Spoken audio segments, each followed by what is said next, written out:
Hello, everyone, and welcome to this webinar on TAS Engineering for Everyone. My name is Nagman Khan. I'm delighted to be your host today on behalf of the team at Environmental Design Solutions. Welcome.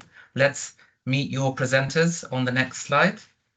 And I'm going to ask our presenters to introduce themselves one by one, tell us a bit about their history, and we'll kick off with Ian Highton, who's the founder, one of the founders and directors at EDSL. Ian, welcome. Thanks very much, Nagman. Hello, everyone. Yeah, sad to say it's 36 years now since I've been working at EDSL, so quite a while. Yeah, technical director, but yeah, one of the founders and hopefully one of the better software developers, and yeah, obviously continuing to support and push on the product and the company. Excellent, thank you, Ian. Paul Bacon. Yeah, hi there, Paul Bacon. I've been with EDSL nearly 21 years now. I started out in the design office for a consultancy, become a chartered engineer, and then, as I say, joined EDSL 21 years ago, set up the consultancy department, and I've been working there ever since. Fantastic. Hello to Duncan MacArthur. Hi, I'm Duncan MacArthur. I'm a software developer at EDSL, and I've been working with the company for 25 years now. Amazing. And Andrew Helmy. Hi there. Yeah, so I've got a background in physics.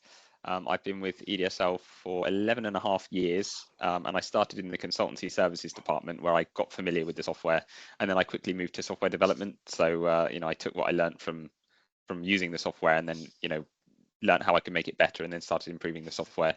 And now I help with the software development and IT infrastructure. Amazing. What a fantastic team with decades of experience, and really great to see that core team there still going and driving innovation in the building simulation industry. Let's take a look at the agenda for today. I'm going to quickly hand over to our first speaker. We're going to start with Ian on a little bit of introduction to EDSL and the TAS software for those of you who might be seeing it for the first time, including a demo. Then we'll see some of the cool new features we've been seeing, very cool LinkedIn posts about recently, including the GenOpt and the Ambience 3D. And then we'll look at how to access TAS in the cloud, which is very interesting and very new as well. And we'll end up with Paul talking about TAS consultancy services. Please post your questions in the team Q&A section in Teams, and we'll try and get through as many questions as possible right at the end. Ian, I will hand over to you. Yeah, great. Next slide, please. Yep, hold there for a second. No, back. I got two sets of things. Yeah, don't worry. I was just going to say TAS was originally developed at Cranfield in the 1970s, and there were a couple of oil crises at that time. This is ancient history, really, but it's kind of interesting to know. So we had two oil crises, 1973 and 1979, and obviously a big element of these crises, energy crises, was how we're going to sort of not be so dependent on foreign oil, how we're going to become more self-sufficient. And obviously one of the ways you can do that is to make buildings much more energy efficient. It depends who you talk. Some people say buildings are 30% of the total energy consumption. Some will say nearer to 50%, but obviously that's a big target if you're trying to reduce energy consumption. In this case, it was particularly oil consumption. I remember back then the schools were shutting down because they just couldn't keep them warm enough, which was great as far as I was concerned. I was about 11 at the time. Yeah, so the next big phase of investment came around sort of late mid 80s, early 80s, mid 80s. It was Legal and General, which, if you're not from the UK, that's a very big insurance company who obviously invest a lot of money, and they invested a lot of money in a number of products, not just TAS. And they foolishly tried to give the sales and marketing team the same sales and marketing team across these very disparate products, which pretty obviously failed at the end of the day. But it did mean we could, leave that company and form EDSL, which was 1989. So yeah, that's the sort of ancient history, as it were. We've got slide 5 now. I think you can move on, Andrew, if you wouldn't mind. Yeah, so you can read through that, and it's all very good stuff. I'm going to go maybe a little bit further back. The first project I worked on was PowerGen HQ, and as I say, that was probably late 80s. And it was a fully naturally ventilated building, which was pretty unusual at the time. And this was the first time we had to integrate building airflow and the building simulation. So as it was naturally ventilated, obviously you have to take account of that air movement, the natural air movement, but at the same time you have to combine that with what the building's actually doing. So I think that was one of the first times that we actually had, you know, this combination of building and natural ventilation stuff. And it's a fairly classic design now, but it was radical at the time. Natural atrium with openings at the top, controlled openings at the top, and also you had open plan offices connecting to it. And again, the windows on either side of the offices were controlled.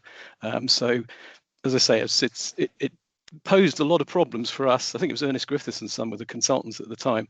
And yeah, I do remember quite a few late nights working with Nigel Griffiths trying to get this thing to actually go, which again, it's good, pushes the software on. Another very interesting project we got involved with Hilson Moran was the 12 St Mary Axe. So this is more commonly known as the Gherkin, and that had, obviously it's got a double skin sort of facade, and it was the cavity which they were using to do natural ventilation when that would work. And again, mixed mode, which was a pretty interesting thing at the time. So if one of the floors wasn't able to maintain reasonable comfort levels, they'd shut the internal windows on that particular level and turn on the air conditioning. Absolute pig of a thing to simulate, because once those windows were shut, they wouldn't reopen again. So there's no sort of no hysteresis, or no, that was it. Once people got used to the air conditioning in that particular floor, they just left it shut. So as I say, quite an unpleasant thing to simulate, but again, pushes the software on, which is nice. Again, government legislation. This time it was all to do with the European directive, so Energy Performance in Buildings Directive. This was 2006. And that was another shift in the UK industry. We went from being a sort of a luxury product, if you like, or discretionary, to being mandatory in some respects. Not just us, obviously there was the government tool SBEM, and there were other, DSM packages out there.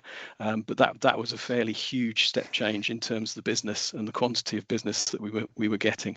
And again, Part L regulations were modified, EPCs were introduced, and I think, Paul, am I right in saying you lodged the very first EPC? Is that correct? The very first level 5 EPC was lodged by myself, yeah. There you go. So you were the first across the line. Yeah. And since then, we've seen various other sort of regulatory changes, but the big differences in terms of what the software is now capable of and the developments that have been made are very much more about lighting, daylighting in particular. So can you harvest daylight? Can you reduce the amount of electrical lighting gain, artificial lighting gain effectively? And then you've got other metrics now like CBDM, climate-based daylight modeling, which again is a much better way of actually appreciating how window design, window placement, etc., blind controls can give you that sort of optimal performance in terms of reducing artificial lighting. We also went back to component-based HVAC modeling, which is either people love it or hate it. But in America, for example, Australia and Europe to a certain degree, it's pretty much a standard form of analysis. In the UK, for some reason, it isn't quite so prevalent. But I've seen a big change in the last few years. A lot more people are picking it up, using it correctly to try and head towards that net zero target. So that's a key element. And the last thing, which hopefully I'm going to be able to demonstrate a little bit of later on, we've recently managed to take the building simulation stuff and actually import that into our CFD engine, which is quite unique in a number of ways. But it just means you can actually look at a specific space, not just in a snapshot for a single hour at a peak heat or peak cool, for example. You can actually look at the process through a whole day. So that's hopefully going to be a sort of significant change to the procedures that we've got. Next slide, please, Andrew. So in the next few, basic TAS functionality, but also, as Nagman alluded to earlier, new features from the latest release, which is 957. And then, God help me, I'm going to try and do a live demo of some of the features, which again, hopefully is of interest. And thank you to Inkling for the background image there, which is probably one of the most complicated TAS models I've seen. Next slide, please. Sorry, Andrew. Okay, I'll let you read through that. I'll be honest with you, Duncan's the expert on a lot of this stuff in terms of the regulatory type calculations. I've thankfully lost touch with that, which I'm not sad about in the slightest. And yeah, lot to absorb in just one slide. Yeah, and hopefully, as I say, we can show you some quick CFD samples a little bit later on.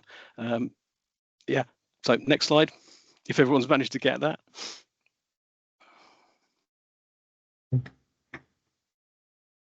I think we're over to you, Duncan. Okay. Yeah. So one of the features of the software is that you can optimize a problem. So if you look at this schematic in the top left hand of the slide, there's a gas boiler and a heat pump, and one of those will be used depending on the controller, and the controller is set to a certain set point. So what we can determine is if we change the set point temperatures, what is the effect on the total cost or the consumption or the CO2 produced. So we can pick one of those aspects. So I've chosen the monetary cost of the fuel, and I've optimized based on that. So we pick the variables we want to change. So that's the set point of the controller, and we choose what we're trying to minimize. So I'm trying to minimize the cost, and then it will run a number of simulations for us and try and converge on that lowest cost result, and it will tell us what the set point temperature is for that band. So basically I ran this here and it came up with a value of 5.29 degrees. So if the heat pump's used at or above an outside temperature of 5.29 degrees, then that gives us the lowest cost to run the building, to run the heating system. And one of the points to note is that, you know, we have the performance map for the heat pump. So as the outside temperature is cooler, the heat pump becomes less efficient, and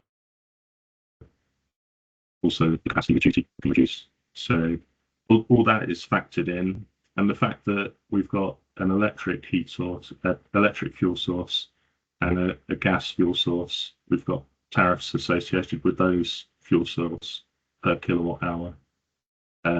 So that all factors in as well.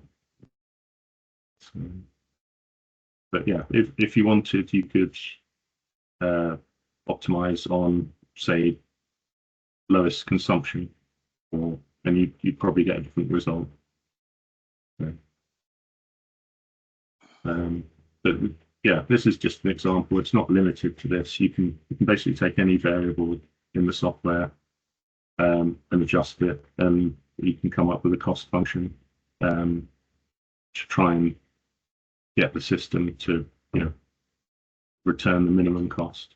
Sorry, Duncan, just curiosity. Yeah. So you can optimize on cost, but you can also optimize on CO2 emissions. And so you could optimize on you know, CO2 emissions. We could optimize on consumption. So if I chose CO2, the set point is a lot lower because the CO2 factors for electricity that I've used the 2021 monthly figures from the NCM document for the CO2 factors for the heat pump, so for the electricity. So yeah, so the more you can use the heat pump, the lower the CO2, but you need to use the heat pump in an efficient range. Yeah.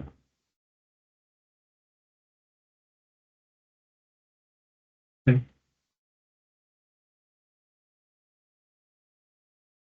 So I was about to say, I think you're on the next slide, aren't you, as well, Duncan?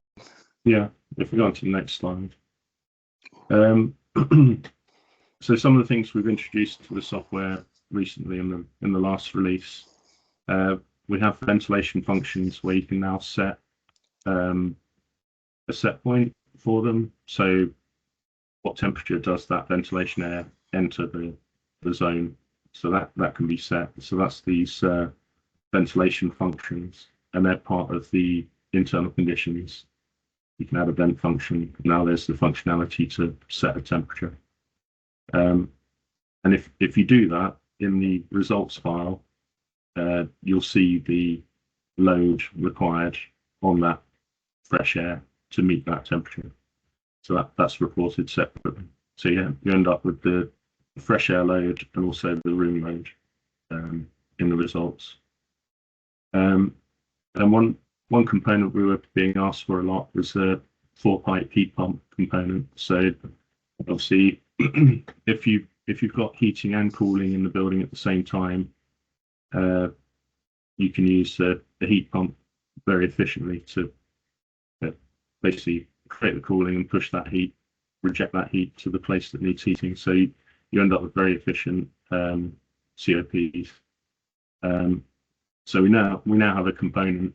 But I mean, previously you could build that, but you build it from 3 components connected together. So now that's in a single component, so it's a lot easier to use. So, and then we have a weather utility, which makes it easier to bring in weather data, make changes to it, and create weather files. So that's added to the utility section. And some of our we've added some improvements to our network licensing management, where you can log onto a web page now and see which licenses are checked out and who has them effectively. So that's if you need that set up, you can just email support@edsl.net, and there's basically a checkbox that we need to check, and then set you up with an account password, and then you'll be able to go on there and manage your licenses, seeing where they are and who's using them. Is that just a normal web browser, Duncan? Is that yeah, it's just a normal web browser. Cool. So yeah, if you'd like that set up, just email support, and we'll do that for you. And then we've got 3D ambience now that we're offering as a consultancy service. So if you have projects, CFD projects, and you already have the building simulator files and TAS, then we can offer you that as a service to model CFD. Okay.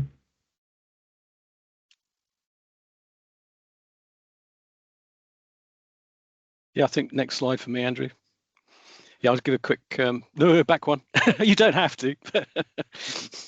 It's just I know it's a title placeholder. I think there's a bit of delay on the me changing it. Apologies. Don't worry. I still think that's an amazing warehouse model. Quite a spectacular image. Sorry, Duncan, you did tell me how many cells was that? It's about 12.8 million. Okay. Yeah, it's 150 meters long. I think that warehouse. It's massive. Yeah. Anyway, reminds me of the Amazon warehouses down the road, but yeah.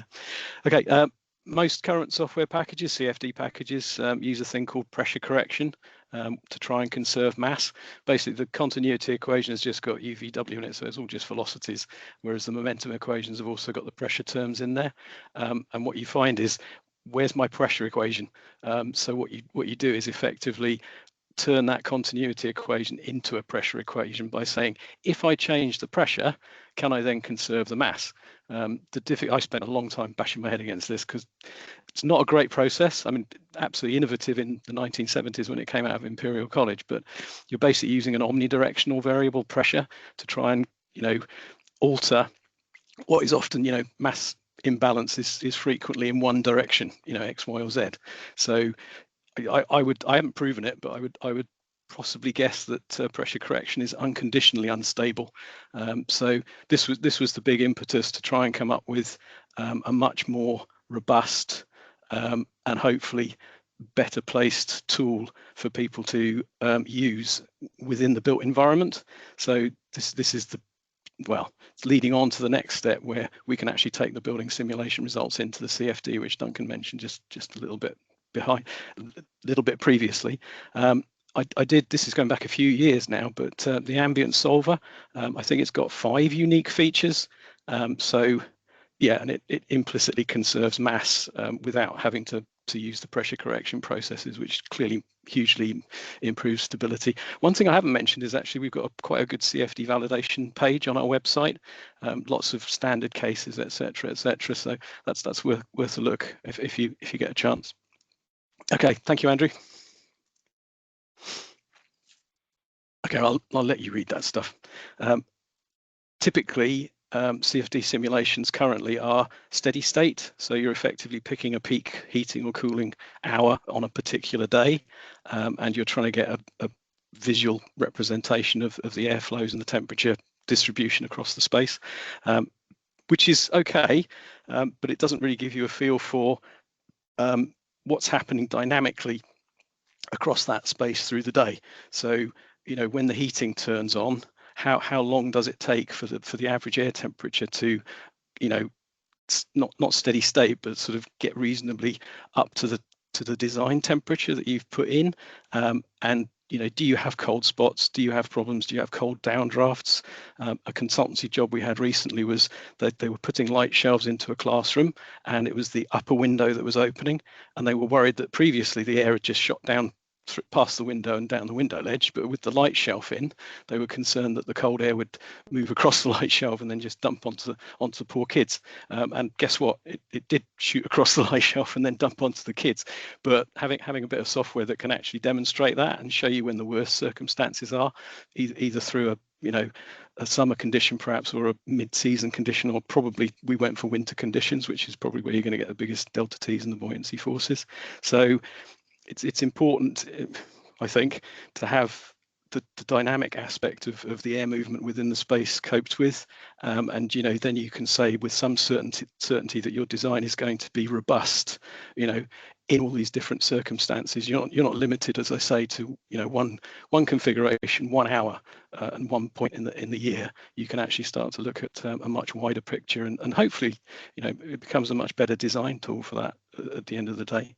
So yeah, again, my last point to make on this slide is the only thing we're going to see is hardware getting quicker and quicker, which means these sorts of calculations become even more, you know, quick. They become much more repeatable. You can do more options. You can get more design, you know, issues sorted out in a relatively decent space of time. So it's almost like CFD's keeping up with the building simulation a bit better. To stress this, it's still a consultancy tool because there are still some wrinkles involved with the HVAC side of things. It's pretty good for naturally ventilated aperture type flow stuff. But again, we've still got quite a lot of work to do. So I can foresee a few months, you know, 6 months, 9 months, where we're going to be continuing to work on this as a consultancy tool. But if you've got, you know, TAS files, if you've got TSD file or TBD, T3D files, we can work off those very quickly and easily. So, you know, it's no longer the sort of massive cost and huge timescales that are typically seen in the industry when you're trying to use CFD. So hopefully we can broaden the market in terms of its use. Right, and I think live demo time. Yeah, I'm going to quickly share. Hopefully this will work. We did test it earlier, so.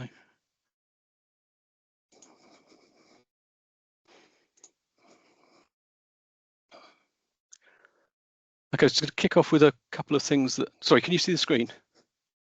Nod, good. Yeah.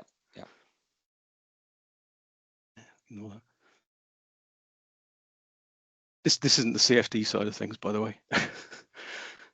It's just something that I'm not sure sort of everyone perhaps appreciates. So I need a keyboard for this now. So one of the things that we're fortunate to have is a decent 3D modeler. So you can actually just move these things. So if you're looking at, you know, architectural changes, and you're having to sort of adapt, it means you don't have to just destroy everything and replace everything, which is incredibly useful. Yeah, again, a lot of the developments in TAS have been based around the fact that you use the software in-house, and you have to be able to do this kind of stuff, and it just makes life a lot more efficient. Actually, I'm not sure if it bans you from. We've recently added a feature where you can actually stopping you at the window. You can actually pin windows now and put a wall through there. Another nice example of being able to do this kind of stuff. I'm looking at. Oh, that's typical. Sorry, the little team sharing window is just in the wrong place. I can't move it. Oh, what a pain. I think I'm going to have to just do my best to, yeah, I wanted to draw that as a divide, but I'm going to have to draw it as a real wall. Now the key bit here is you can see it's named, it's the same zone, and it's named it, and I am going to have to find a way to move the blooming thing. Oh, there we go, found it at last.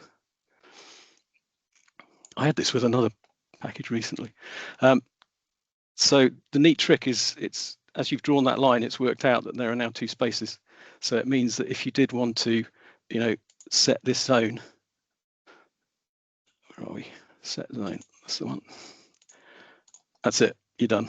So you don't have to delete anything. You can just update the floor plans effectively, draw the necessary walls, and the software is smart enough to figure out, okay, so you've made some new spaces here, which means you can assign different zones to it.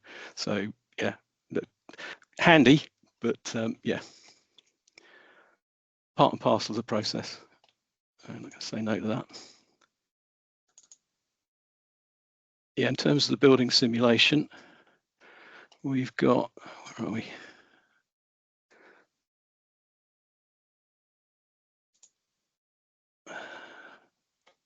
Here we go.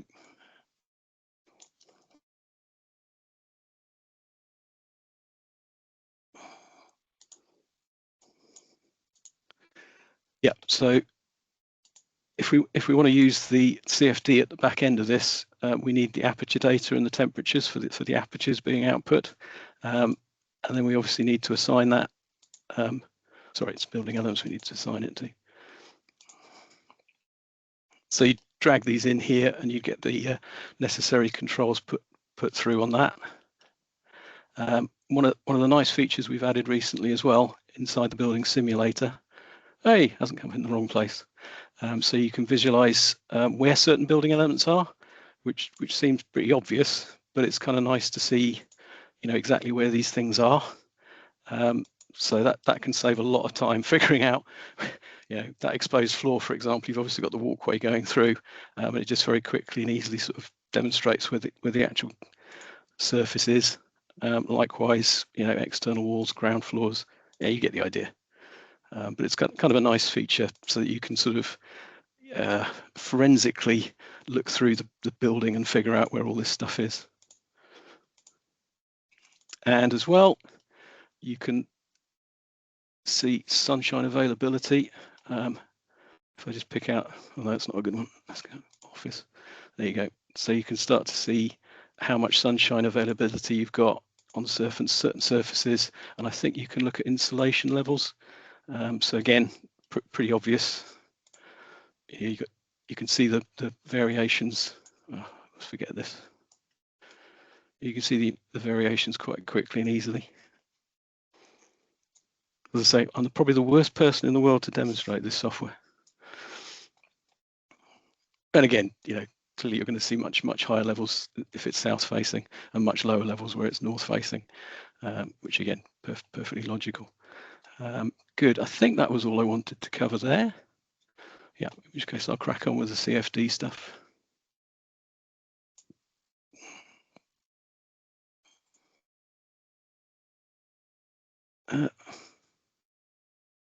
Yeah, we had some problems with this earlier today, so keep your fingers crossed.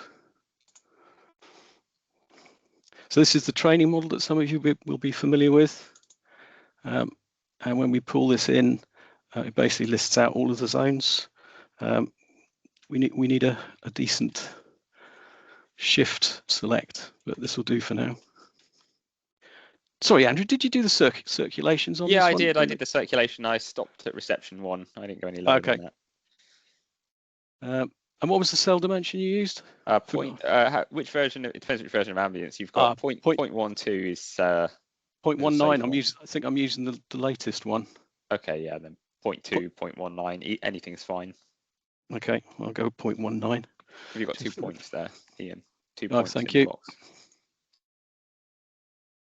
box. Any day and hours? Yeah, any day's fine. I'll go with 176 in that case. And this is going to start the simulation at hour 8 and finish it at hour 16. I think I'll start at 9. Step size is basically how often it changes the surface temperatures. Surface temperatures are interpolated, so it's not that critical. The alignment angle is just in case you've got a skew whiff building, then you can change the alignment so that you line up with the CFD grid better, and that just saves a lot of hassle. I mean, obviously still, you know, maintains the information about orientations, etc., etc. Yeah, that's just a quick box to let you know how big you could make the cell size. This isn't a wickedly fast PC, so it's only 8 cores and it's not radically fast. Yeah, so you can't see what I'm doing with the mouse, but middle button drag is move, and right button drag is zoom in, zoom out. So it's the usual kind of stuff. Is this coming through relatively smoothly? Because it looks smooth. Listen, okay, so you're getting the stuttering. Yeah, fair dues. Yeah, a little bit, but it's not too bad. Okay, this resolving inlets is, well, that's gone again, but that's basically taking the airflow through the apertures from the TSD file. This resolving boundaries is much more to do with the fact we've eliminated pressure correction. So the methodology that we use requires, I'll just turn these XYZ slices off so you can see. This is a thing called an ISO surface. So at the moment, this is showing you where all of the 20-degree elements are. And obviously, if you drop the temperature down, you can see where the air's coming in. And as you get hotter, hopefully you'll see some more interesting activities. Yeah, there you go. So you can see these plumes rising off the people and the bits of equipment. So it looks like a weird sort of red mushroom field, but.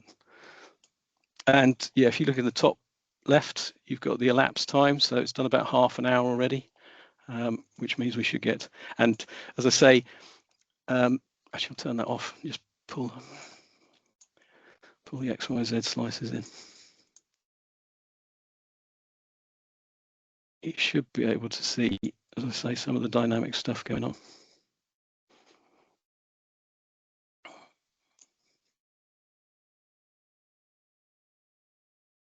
Yeah, we're not, so I need to raise that up a bit.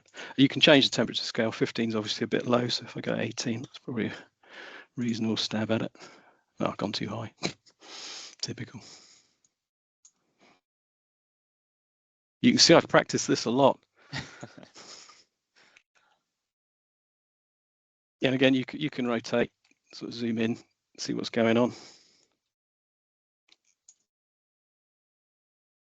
Unfortunately, while you're rotating and doing all that stuff, the simulation stops.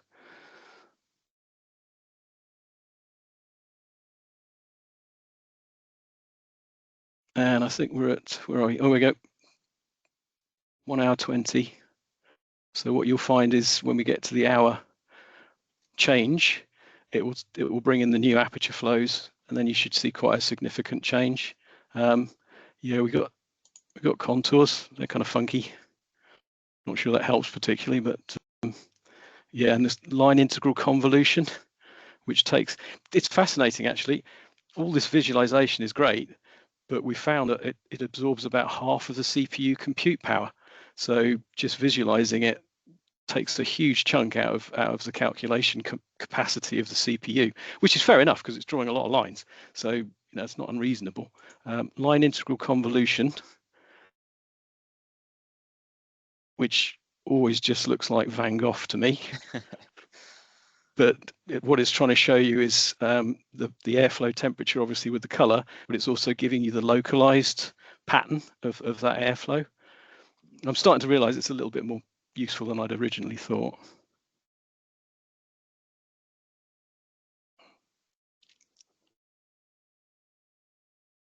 Yeah, I was hitting through a wall there. Oops. Sorry, I should turn the simulation off while I'm trying to drag these things around. Yeah, LIC is quite intensive, isn't it? Yeah, yeah. Not a good one to demo this on particularly, but you can also drop other slices in there.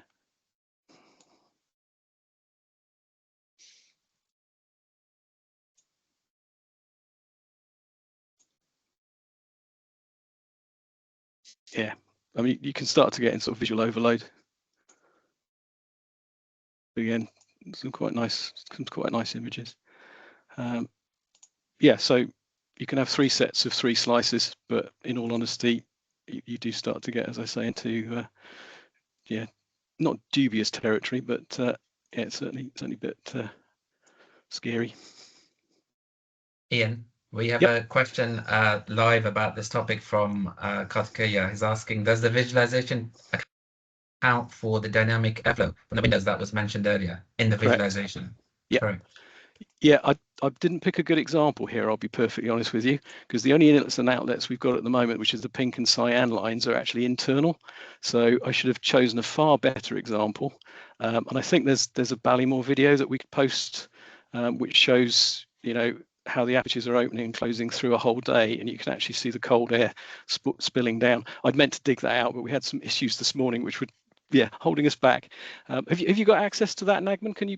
Or can someone stick that video in the chat or a link to it? I think it's 17, 20 megabytes. It's not huge, but that absolutely shows, you know, if these were apertures, then you'd 100% see the airflow coming through. You can see streamlines as well, can't you? And you can do particle tracking for when you've got the natural ventilation added in the model as well. Correct. Yeah, as I say, this wasn't a particularly fine sample to go at. I might quit this one and try running another one. Are we okay for time, Nagman? Yeah, let's crack on. We have a lot of questions to get through, Ian. There's a lot of interest in this, so we want to leave plenty of time for questions as well. Okay, well, let me just quickly see if I can fire up for what I'm doing now. I'm not sure if this one's got samples on it. See, we're well prepared for this. So this is what I was talking about with the power gen headquarters, funny enough. So it's a sort of classic, oh God, I don't know. Let's try 0.2. This process is really quite sensitive to cell size. So I'm going to go 0.2. What the hell? Quicker by the sounds of it is going to be more important than anything else.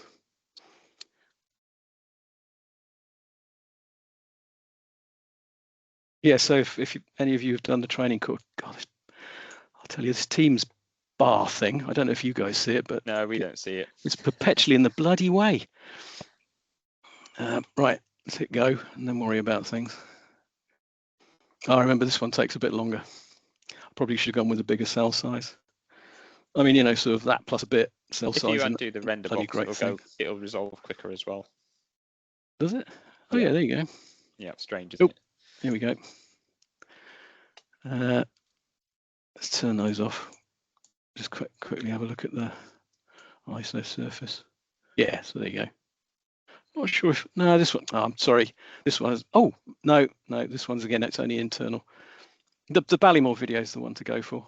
Again, you can see the plumes coming off the heat gain regions, and you've obviously got some, maybe that is coming from outside. Ian, yeah, I wonder while you're on this topic, we can take quickly a couple of the CFD questions just while it's fresh in our head. So one attendee is asking, for the Ambience 3D CFD, what outputs do you get that can be in what form? How usable is it as an output for an engineer to use themselves to do something with apart from the visualizations? I've just shown you temperatures and sort of streamlines and ISO surfaces, and you can do the slices, etc., etc. You can also look at mean temperatures, and you can also export and do well, at the moment you have to export it. Eventually it's going to be built in, but you can export to another package where we can actually do the mean radiant and resultant values. Yeah, we've got plans. We've got plans to do, you know, PPD, all of those sorts of things off the back end of it. Yeah. But again, as I say, at the moment this is very much a consultancy tool, and I would say it's not heavily in development because you can see that it works and it runs. Yeah. A bit miffed I haven't got a set up. The Ballymore video, that's, if we can post that, that's absolutely the clearest and fastest way. Just watch the video, which is quite short, and you can see the windows and the apertures opening and closing. You've got the nice nighttime cooling draft coming through the windows. Sorry, I should have thought to put that together, but as I say, we were fighting fires this morning. Yeah, we'll send the link to that as a follow-up to this webinar. So if you've registered for this webinar and you're attending, you'll get that this week. Just quickly, while we're on CFD, there's a question from Nuha about how does the Ambience 3D handle large complex models with a lot of cells, and traditional legacy software has, convergence issues, especially when trying to solve for pressure velocity coupling. Go back and look at the factory that we did, which was 12.5 million cells. And when we were doing comparisons with Hilson Moran, who were using Fluent, I think we got up to 64 million cells. So that was 200, 200, 200, I think. Yeah, we did. No, we did 400, 400, 400, beg your pardon. Yeah, and the comparison was, I mean, it was taking us maybe minutes, maybe an hour or so, and I think it took Hilson Moran with Fluent 3 days. So, there's that order of magnitude sort of shift in terms of the speed of the thing. And no, I can't tell you why it's so fast. I can. Secret. Don't tell it. Don't tell no, anyone. No, I gave far too much away at the building simulation group, but if you go look at the validation stuff, that's the key thing for me. Great, it's fast. Yes, it makes pretty pictures, but is it accurate? And the validation stuff is pretty much 100%. Yeah. Ian, let me squeeze in one more question on the CFD from Kartikeya. I have to squeeze this in because Kartikeya and I were mates and we go way back. It's a great question. You'll get a telling off. No, a quick question. The current time step in TAS is 1 hour. How is it further subdivided for CFD, and are there plans to reduce the time step to 15 minutes in the future? And this is really interesting because this is a lot of people think this, Ian. So you tell us the answer. Without giving too much away, the time step for each cell is worked out by that cell. So in very fast moving areas, it's going to be a very small time step. So where you've got inlet registers, where you've got openings, apertures, fast moving air, I'm not going to go much more than that, it will automatically use short time steps. And where it's slack in the corners, overnight when it's stagnant, the time steps get much longer, which is where we get the speed from ultimately. There's also a point which is quite important actually. So in the question, he says, since the current time step in TAS is 1 hour, that's a bit of a misconception, isn't it, yes, Ian? True. Yeah. Which is quite an important one, actually. Yeah, and I need to fill that one in because lots of people say that, the time step is 1 hour. No, it's a Laplace transform solution of the Fourier heat conduction equation, which means it's analytical, which means our time step is effectively infinitesimal. We happen to report hourly because that's just the way the weather data works. And all we get is weather data for the previous hour average. So in all honesty, there's not a lot of point us reporting any more sort of accurately in inverted commas. There's nothing to stop us reporting continuously. And if you look at the validation work that we've done, you've got ourselves, you've got ESP, you've got Energy Plus, you've got IES, all within 0.6 of a degree through all of the TM33 tests, which is bizarrely withdrawn, tragically. But yeah, you can still get hold of it. It's a very good set of tests, actually. Brilliant. Let's crack on. We've still got a few slides to cover as well. Carry on, Ian. Right, I need to stop sharing, don't I? That's all right. I can. I think I'm the next bit. So. Oh, sorry, I hit stop sharing. Oops. There we go. Hopefully you can see. Yep, you're back. See TAS in the cloud. Yeah, exactly. Yeah. I'll just give you a bit of background on this. So cloud computing, that can mean several different things. But in this case, what we're talking about setting up a machine that's hosted in the cloud that you can remote into and use like a normal computer. And the reason we've done this is because I went to see some customers a while ago, and they told me that they have quite a lot of trouble with their IT department getting the latest version of the software installed. They said that it can take up to 6 months and cost them thousands of pounds just to get even an update to the software that they're currently using installed. So we figured other users might have that problem as well. Even if they don't have our software and they just want to try it, we just want to make it quite quick and easy for them to be able to go to a web browser and try the software. So what we've done is we've set up a pool of cloud machines that users can connect to use the software. So if I switch to the next slide. I've actually used this, by the way, and I was surprised by the I was expecting latency, sort of like, oh God, I'm working through a web browser. It's going to be really sluggish and it's going to be very irritating. No, almost as responsive as the desktop version. Yeah, so I'll play this little video here which shows you what it's like to use, just so you've got some idea what to expect. Basically, you just go to, I'll pause this video as well because it's a bit slow on Teams screen sharing. You just go to windows.cloud.microsoft, and then once we've added your account to our system, you'll see a list of machines. So here you can see this one has been set up for ambience, for demoing a special preview of ambience, which we've given to some people. So you click connect. and then you can choose whether you want to use copy and paste and things like that to get files in and out, which can be quite useful. It's also, it's a full Windows 11 machine, so you can use the web browser, you can use the other Windows applications that you're used to. And then here we go. So here you can see the machine, and then you'll see me make it full screen in a second. There you go. And at this point, it's quite hard to tell that you're not actually using your local machine. So you can see on the desktop there, you've got the task manager, you've got our special preview of ambience, and these machines are quite powerful and flexible, so we can change how powerful they are, how many resources they've got. This one's got a colossal amount of resources. It's got 400 gigabytes of RAM, which is way more than anyone will ever need. We don't come anywhere near that. I say that, but the way that our technology is progressing. But you can see here, this one's got 36 cores, and it spins through the ambience extremely quickly. So yeah, if you are interested in that and you just want to try TAS, just send me an email or send an email to support@edsl.net, and yeah, we can set you up with a demo, a trial. Amazing. So now we're over to Paul, who is our consultancy services manager. Director. Yeah, indeed. That's right. So as I said, I've been at EDSL 20 years now, and in that time we've worked on thousands of different projects. TAS will take, as the consultancy department will take on any project, whether it be a single zone model all the way up to 5,000 plus zone hospitals, which we've done many of in the past. Whether you're a current TAS user or not, we can still help with your requirements. If you're a TAS user and need assistance due to your workload, then this may be by helping you just build geometries, passing them back to you for analysis, or taking over projects that you started.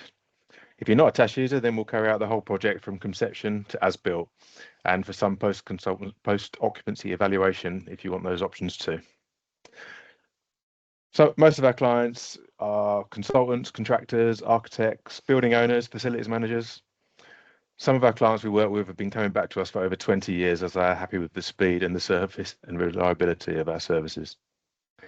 One major advantage of having an in-house consultancy here at EDSL is that if something new comes up that's never been modelled before, we can speak directly to the development team and they will make changes and improvements. I've got to butt in here, because there's nothing quite as what's the word, motivating as having Paul stood right next to you going, it doesn't bloody work, and I've got to get it out the door.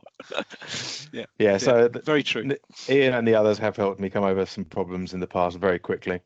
I remember the Leadenhall project, also known as the cheese grater, which had a solar tracking type blind system and different solar intensities on different facades, and no modelling software could do that back then. But a couple of afternoons and you had it all fixed and you had functions for me to be able to do that. So it's great having the consultancy and the development team working sort of side by side. Yeah, true. Some of the services that we can offer, Part L, EPC for England, Wales, Scotland, overheating analysis, BB101, TM52, TM59 for domestics, thermal comfort, predicted mean vote, predicted percentage dissatisfied, energy models, TM54 calibrated energy models, can be great for facilities managers and building owners to see potential payback on investments.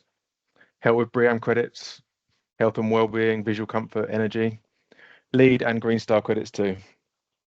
Simple things such as, well, not simple to everyone, but room heating loads, cooling loads, building simultaneous loads, plant loads, we can do it all. Daylight factors, rather than using standard BRE calculations that you get in a lot of simplified tools nowadays. We can do a more accurate calculation, and this can show improved reductions on energy when it comes to daylight dimming. Yeah. Climate-based daylight modelling, right to light, new developments, extensions, sun path, shadow analysis. And if you are quite competent or quite new, then we can carry out a check-in service for you as well. So, if you want to give it a go and you're not quite sure, send it over to us and we'll sort of give you a bit of validation that what you've done is right and give you any comments back on those models. And then finally, as Ian's already touched on, the 3D CFD consultancy, which is a new thing we're now offering. So whether you provide us with your TAS models, we will then do the CFD for you, or whether you want us to start from scratch, build the model and then do the CFD at the end, we can do either of those for you. So I'll pass you back now to Nagman to conclude what we've been speaking about and take the questions. Excellent. Thank you, Paul. We've got just under 10 minutes left and a few questions to get through. Then I'll hand it back to Ian for some closing remarks. So let's go back very quickly. Some of the new features, Duncan, you mentioned, and the GenOp, we have multiple questions about that. The first thing, let's quickly talk about the new weather utility. What is it exactly and how can it be accessed? Just a quick response. So you can access it from the utility section of the task manager, and if you just run it, you can import EPW files, or and you can basically create task formatted weather data. So you can edit weather in there. Yeah, it's particularly useful if you're doing like a calibrated energy model and you've got real world weather data. Say you've got a local weather station on site, which is something that we've done for Ballimore projects and other projects. Then you can take your real world weather data from Excel and very easily make a weather file in TAS, which makes a huge difference to the natural ventilation results. Brilliant. Let's move on to GenOpt. I know we covered that briefly, but I think that slide you showed, Duncan, has a thousand questions behind it. It's so interesting about the heat pump and the gas boiler, right? And the trade-offs between cost and CO2. So we have a couple of attendees asking about GenOpt again. So the kind of things that can be used to optimize, for example, can it do U values for minimizing combined heating and cooling demand? Can it be used to optimize heat pump, COP, SEER, even EPCs, that whole process? Where is the technology right now? How much can be done? Okay. Yeah, so anything that you can, any variable, you could change that. So, and you also need to know, what you're trying to optimize for. So an example would be, say, overheating analysis. You could enter the TM52 criteria as your limiting value. So that would be your cost function. You want something just to pass that, and you could change, the G value of the glazing, the area of the windows. You could add shading, and you could have those all as different variables that you're testing, and you're trying to meet a pass basically for that overheating criteria. So I have to ask, Duncan, can you actually change the geometry of the shade? Is that part? Would that be one of the variables that you can do? Yeah, I mean, you can use feature shading very easily to get the proportion of shading. The geometry of the shade, you could change the width. Each one of these will add another step to, in this example on the slide, that's just using systems. So it's just the systems model, and it's just how it's being controlled in there. If I want to change, say, the window width, I would have to re-export from the 3D model. This can all be done in the optimization program, and it's just which steps you have to repeat, if you like, to get the program to do. Brilliant. So there's not much that you can't do with it, really. It's quite powerful. Yeah, it's coming up with what you're trying to reduce, minimize, and what are the main parameters you'd like to adjust. Vary, and the more variables you've got, the tougher it gets, I presume. Yeah, so there's lots of different algorithms for trying to solve it. So because this was a single variable one, I used the golden section algorithm. If you've got multivariable, you could use Hooke's Jeeves. I think we might need a whole webinar on this one. Yeah, Duncan's actually agreed to do the next webinar in January on GenOpt. He doesn't know it yet, but he's been nominated to do it.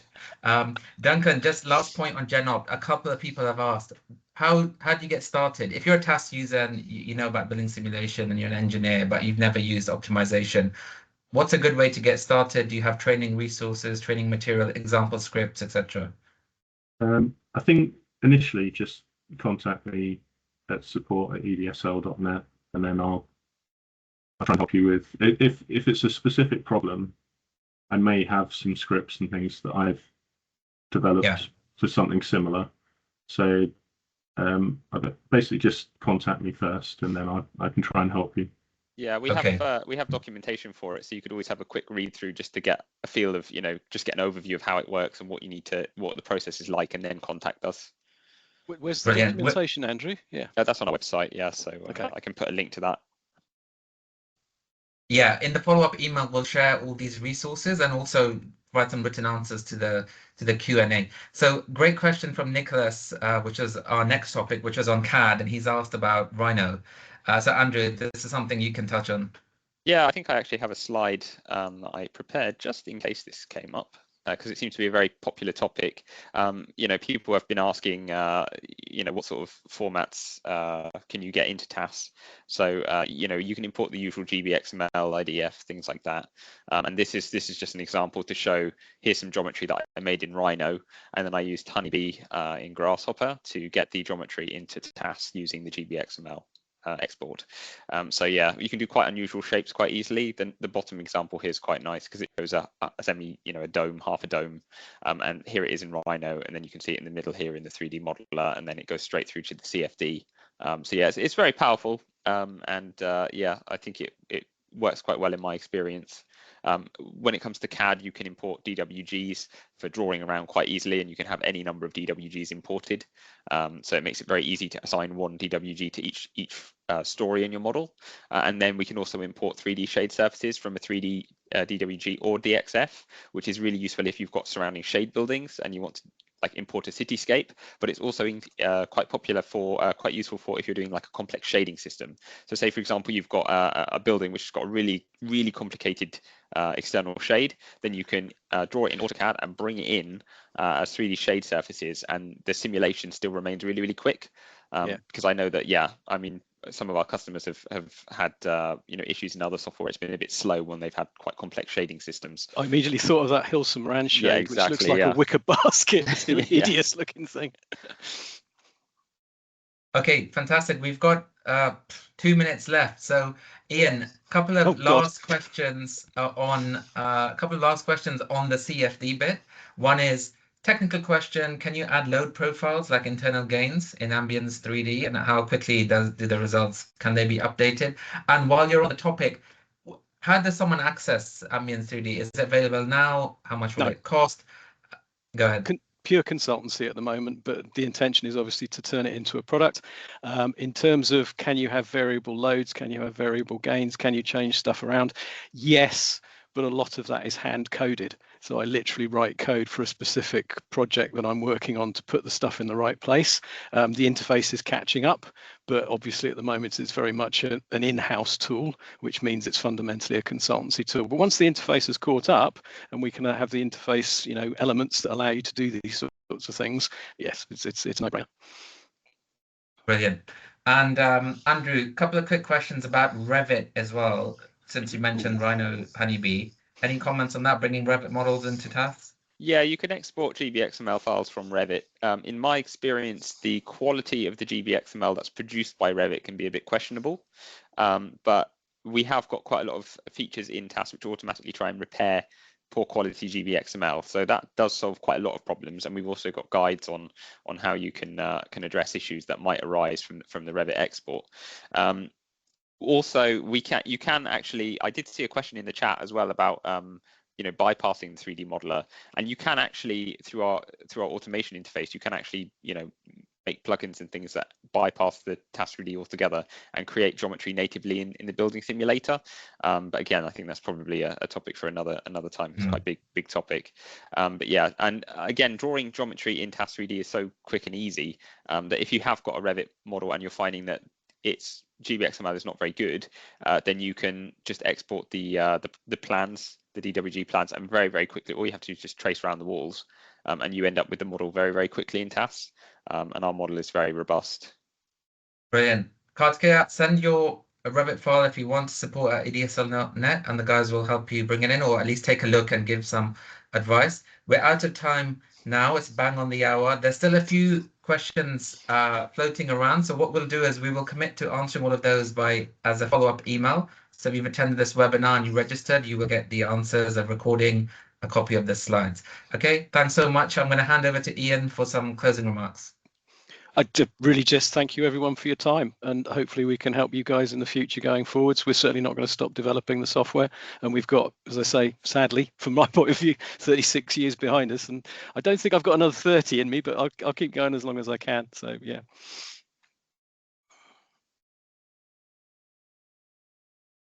Thanks everyone for joining. Have a good day, and we'll be in touch. Lovely. Cheers, guys. Thank Bye. you. Cheers. Cheers. Thanks.